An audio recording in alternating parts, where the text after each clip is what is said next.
어제 그리고 며칠 전에 함께 말씀 나누었던 내용들도 같이 좀 복기하면서 오늘 함께 말씀 나누도록 하겠습니다.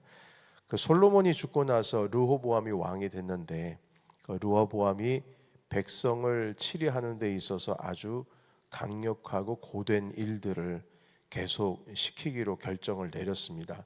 솔로몬이 다스리던 40년 동안 도시를 건설하고 군사시설을 건설하고 그리고 어떤 계속 뭐 성전도 짓고 솔로몬 궁도 짓고 여러 주요 도시들을 지으면서 이스라엘 백성들이 너무 힘들어했습니다. 뭐 세금 걷는 일들도 그렇겠지만 건축하는 일에 너무 고역에 시달리다 보니까 좀 당신 선항 때는 그러했지만 이젠 우리가 이걸 좀 누리며 살아야 되지 않겠습니까? 조금만 낮춰주십시오. 수위를 낮춰주시면 저희가 열심히 당신 르호보암을 섬기겠습니다.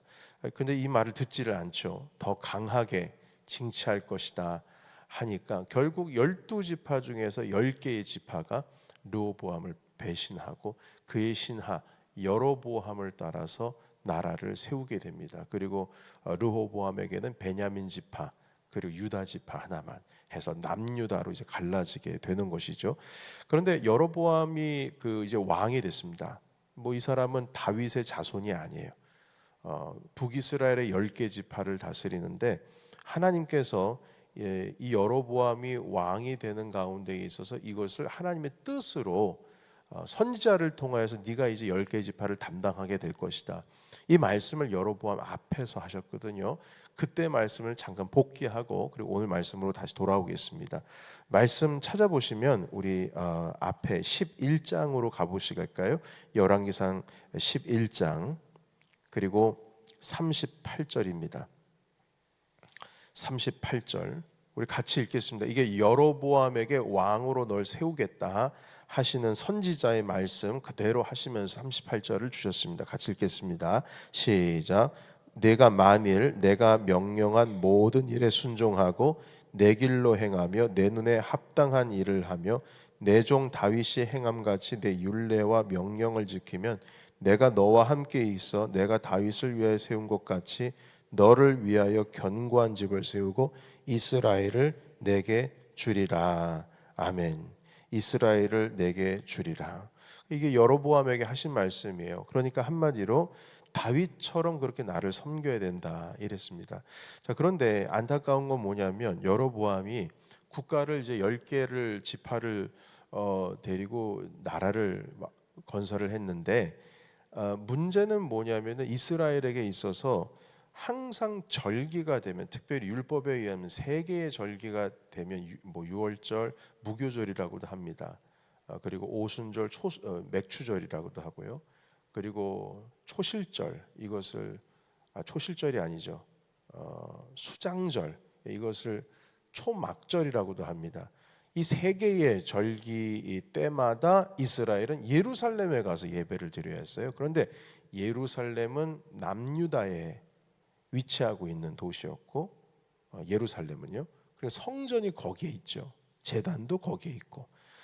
그런데 그 10개 지파가 살고 있는 북쪽 동네에는 성전이 없어요. 그러니까 때만 되면 어디로 가야 되냐면 남쪽에 있는 예루살렘을 찾아가야 된다는 겁니다. 성전이 거기 있으니까요.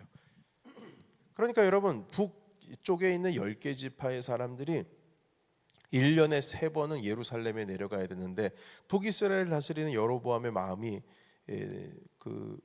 편하진 않죠.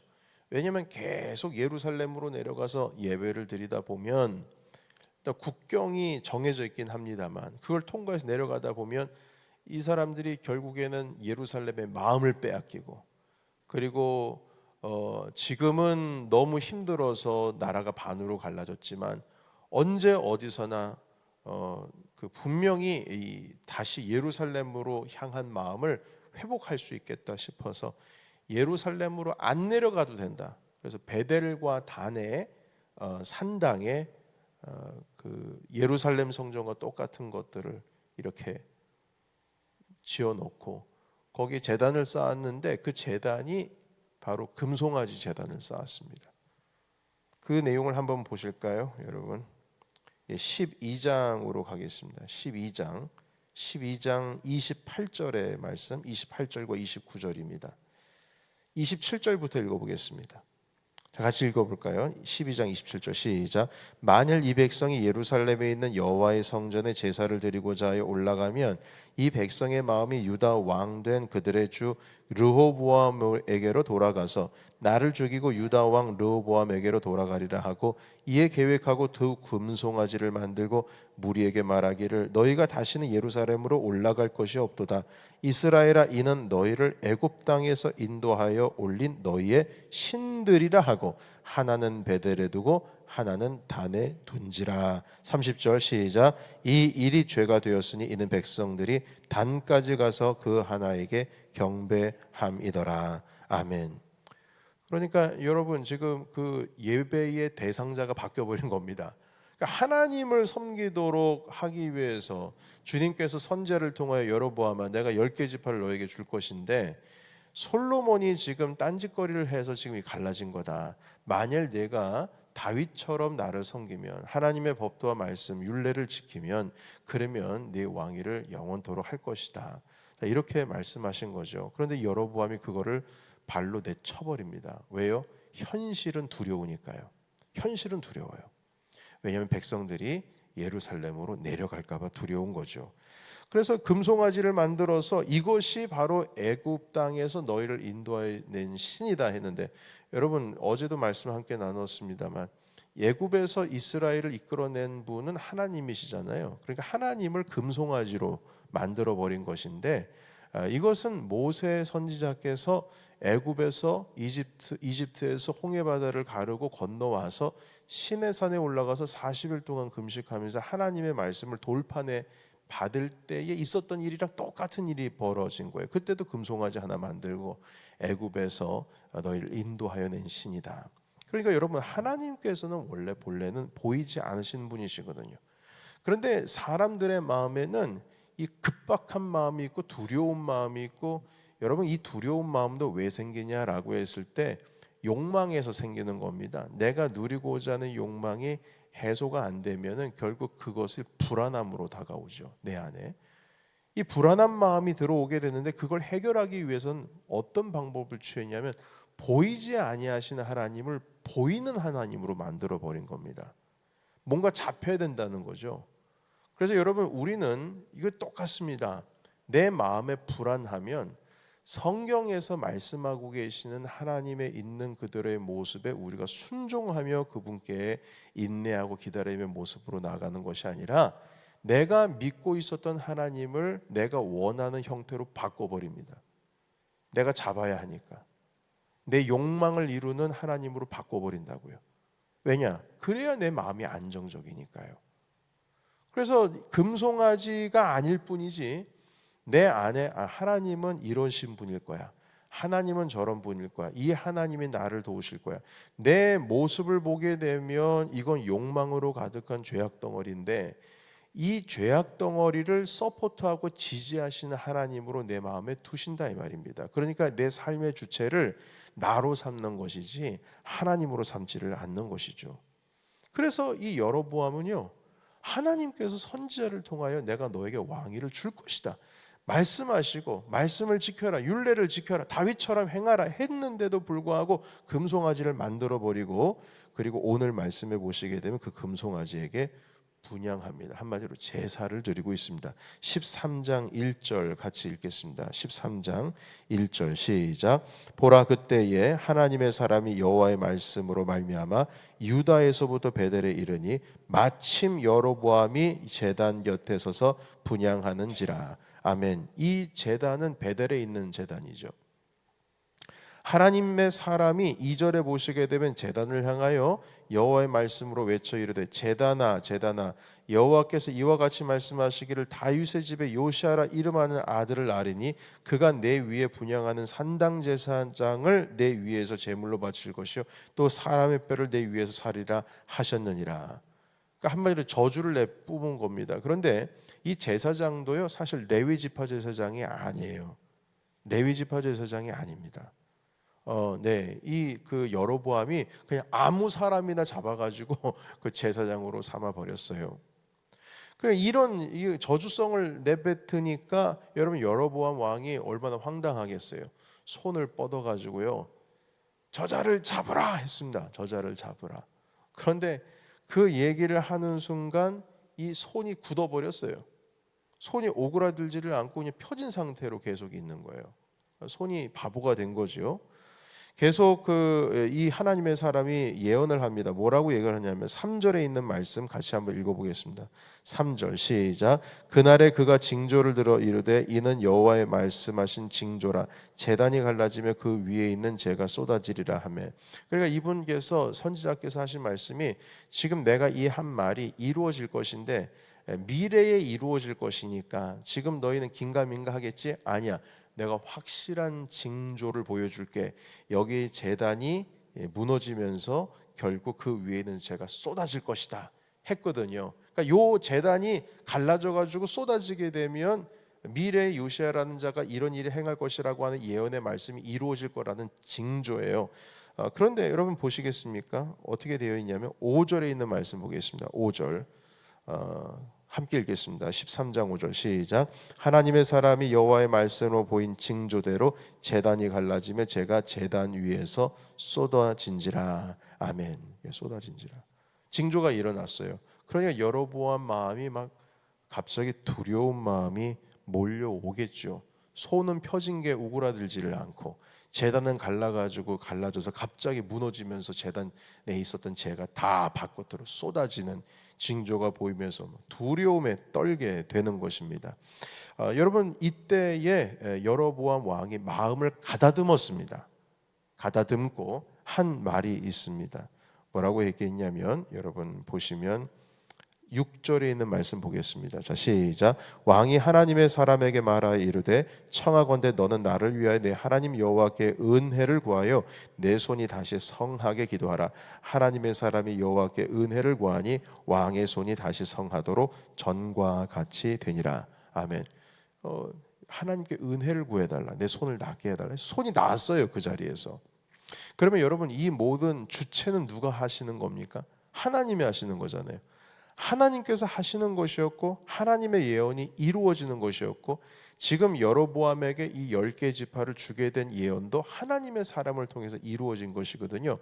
그러면 모든 것이 하나님의 이 계획 가운데 주님께서 살아계시고 역사하시고 지금까지 인도하신다라고 하는 증거들이 이 여로보암이 알고 또한 손이 망가졌다가 다시 고침을 당한 것도 하나님의 사람으로 인해서 해진 것인데 그러면 마음을 가다듬고 여기까지 됐으면 어떻게 해야 됩니까? 여러분 이때부터 어떻게 해야 됩니까? 베델과 단에 제단 쌓았던 거 무너뜨려야 되고 정신 차리고 하나님께 회개하고 해야 되지 않겠습니까?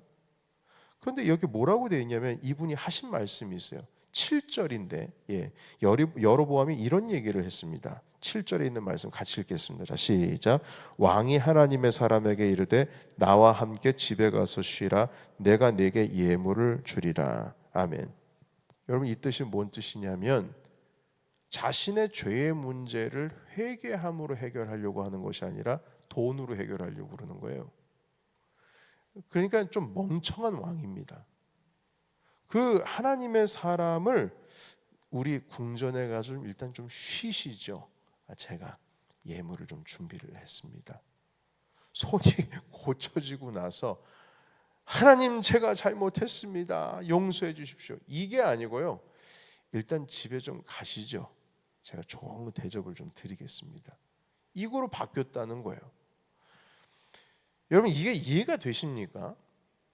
하나님의 말씀이 땅에 떨어지는 것도 아니고 지금 이루어져 가는 것을 보고 자신이 이 왕위에 올라간 것도 하나님의 선지자의 예언을 통해서 이루어졌고 그리고 손이 망가졌다가 바로 그 자리에서 펴졌는데도 불구하고 주님 앞에 내 죄가 뭔지를 깨닫고 그 죄를 회개하려고 하는 것이 아니라 그 메시지를 들고 온 그 선지자를 회유해서 집으로 가십시다.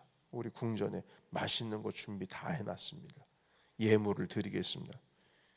죄의 문제를 죄로 해결하려고 하는 것이 아니라 죄의 문제를 가지고 다른 것으로 해결하려고 한다는 것이죠. 그런데 예언자가 뭐라고 하냐면 나는 물을 먹지도 않을 거고 마시지도 않을 거고 나는 왔던 길로 나는 그대로 돌아갑니다. 하나님께서 그렇게 말씀하셨습니다. 이 말만 전하고 오라고 하셨습니다. 그리고 뒤도 돌아보지 않고 다시 돌아가게 되는 것이죠. 여러분, 이와 비슷한 일이 좀 있었습니다. 그건 무엇이냐면 엘리 제사장의 경우, 사무엘이 어릴 때입니다.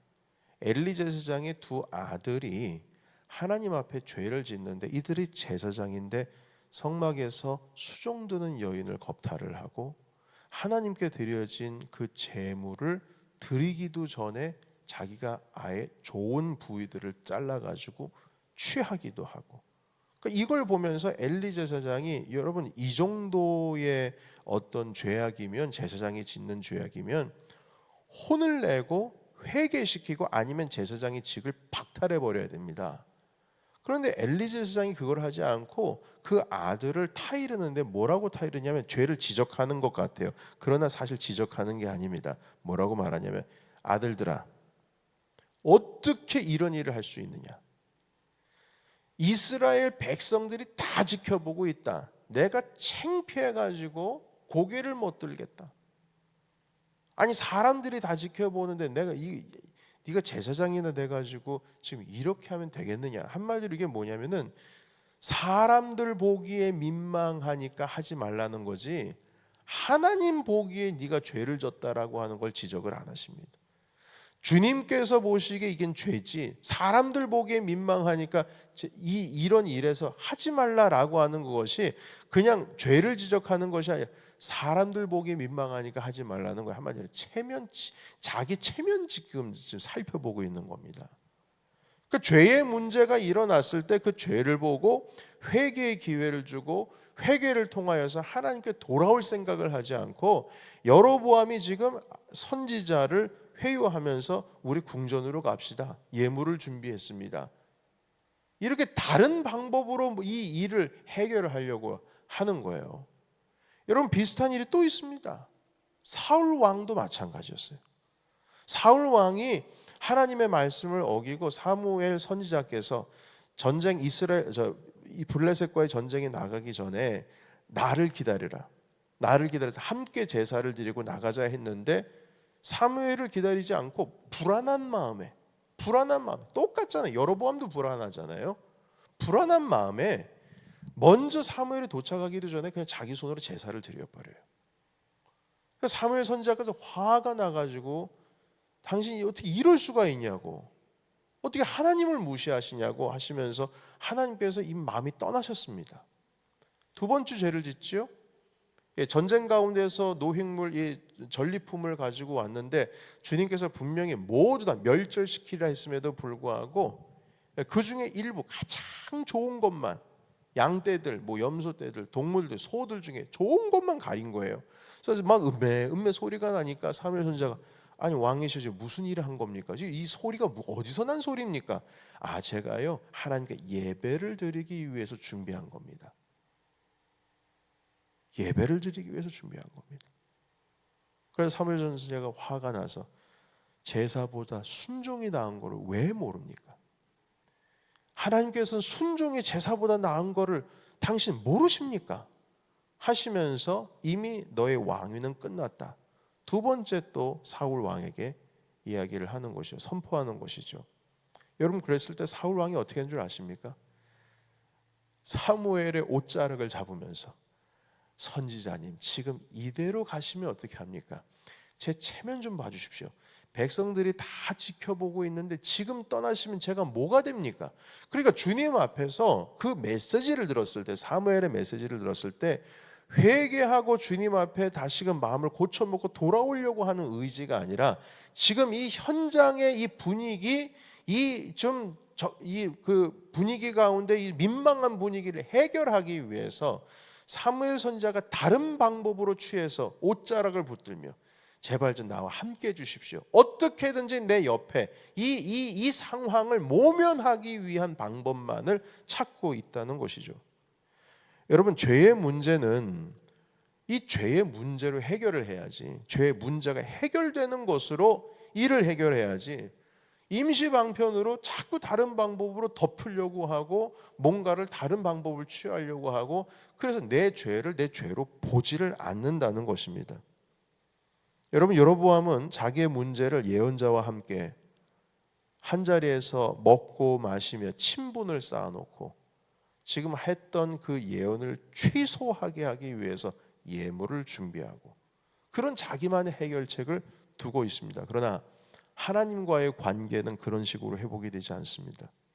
하나님께서 사람을 보냈다라고 하는 의미는 곧 여로보암이 이 자리에서 회개하기를 원하셨던 겁니다. 주님께서는 여로보암이 다시 돌아오기를 원하셨던 거죠. 지금 당장의 그 베델의 제단과 단의 제단을 헐기를 원하셨던 것입니다. 그러나 여로보암은 그걸 행하지 않고 사람의 일로서 일을 해결하려고 했습니다. 여러분, 하나님의 일은 하나님의 방법으로 해결해야 됩니다. 우리의 죄의 문제도 그 죄의 문제를 회개함으로 해결을 해야 되는 것이죠.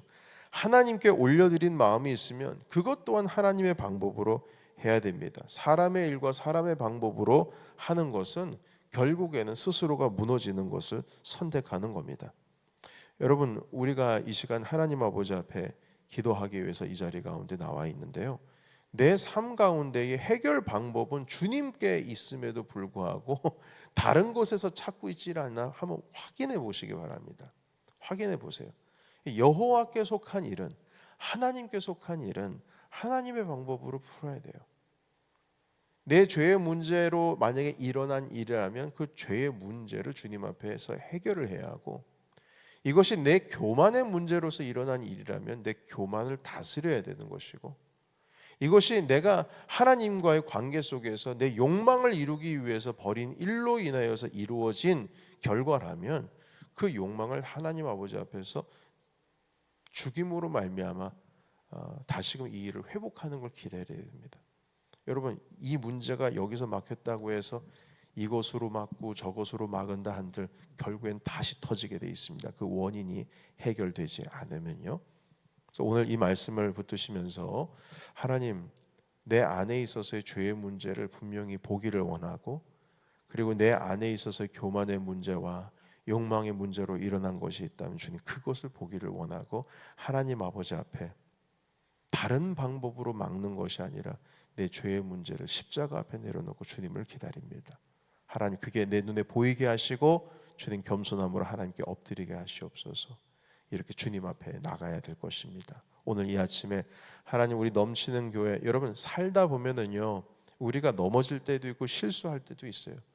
우리가 주님 앞에 죄 짓지 말라는 법이 없어요. 우리가 아무리 예수 그리스도의 보혈의 피로 깨끗해졌다 할지라도 우리 안에 있는 이 죄성만큼은 어쩔 수가 없습니다. 여전히 바울도 그랬어요. 내가 죄수 중에 괴수고 오늘도 나 쓰러진다.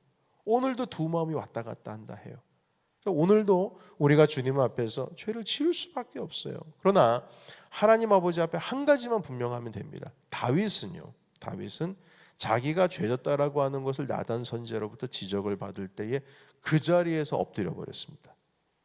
본인은 알아요. 그러니까 해결 방법이 어떤 방식으로 되는지를 알아요.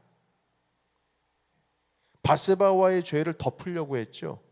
그러나 나단 선지자가 드러냈을 때 그걸 다른 방법으로 해결하려고 한 것이 아니라 하나님께 엎드렸습니다. 우리도 마찬가지입니다. 하나님께 엎드려야 됩니다. 엎드려야 돼요. 이게 내 죄 때문이에요. 이게 하나님의 말씀대로 살지를 못하는 가운데 일어난 것이라는 것을 깨닫게 되는 순간 우리는 엎드려야 된다는 겁니다. 그게 해결 방법이에요. 여러분, 이러지도 못하고 저러지도 못할 때에는 주님 앞에 엎드리는 게 답입니다. 그게 답 같아 보이지 않아도 답이에요. 결국 주님과의 나와의 관계 속에서 이 문제를 바라봐야 된다는 것입니다. 오늘 이 아침에 이 말씀을 통하여 우리도 하나님, 우리 가정, 일터, 교회 모두 하나님 앞에 내어놓습니다.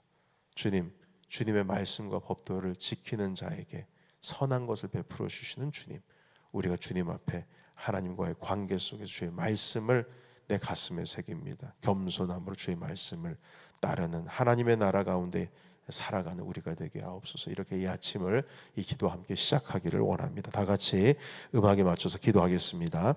살아계신